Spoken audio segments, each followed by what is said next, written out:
নায়েক আখতারের আত্মত্যাগ, গভীর শোক ও সহমর্মিতা। বাংলাদেশ বর্ডার গার্ড বিজিবি এর সকল সদস্যের জন্য আজ এক গভীর শোকের দিন।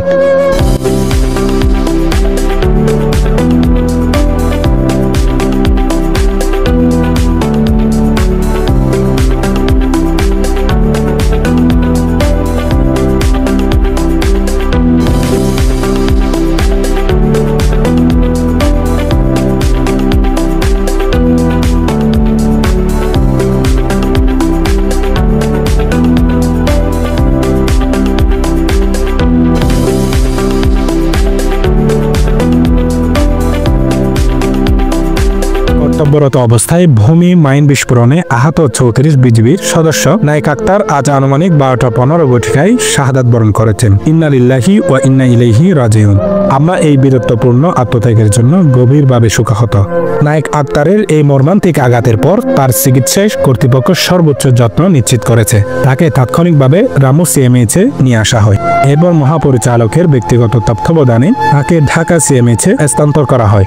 এমনকি তাকে সম্মিলিত সামরিক হাসপাতাল সিএমএইচে ভর্তির জন্য মহাপরিচালক মহোদয়কে সেনাপ্রধানের সাথে কথা বলতে হয় এবং সেখানে তার জন্য বাংলাদেশের সর্বোচ্চ মানের চিকিৎসা নিশ্চিত করা হয়। তার চিকিৎসা তদারকির জন্য স্বরাষ্ট্র বিষয়ক উপদেষ্টা, মহাপরিচালক বিজিবি, রিজিয়ন কমান্ডার এবং ব্যাটালিয়ন অধিনায়ক সিএমএইচে নায়েক আখতারকে দেখতে যান এবং তার চিকিৎসা ও যত্নের বিষয়টি সার্বক্ষণিক পর্যবেক্ষণ করেন।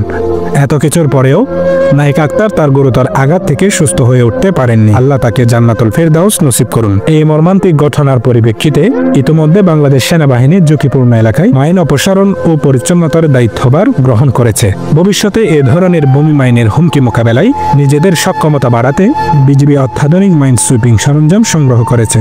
এই কঠিন সময়ে আমাদের গভীর সহানুভূতি ও প্রার্থনা নায়েক আখতারের পরিবারের সাথে আছে।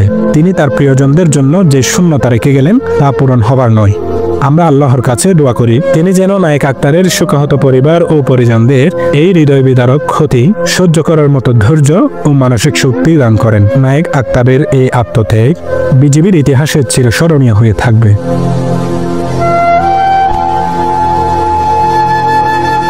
জাইদ আল মারুফ, এমটিভি, বাংলাদেশ।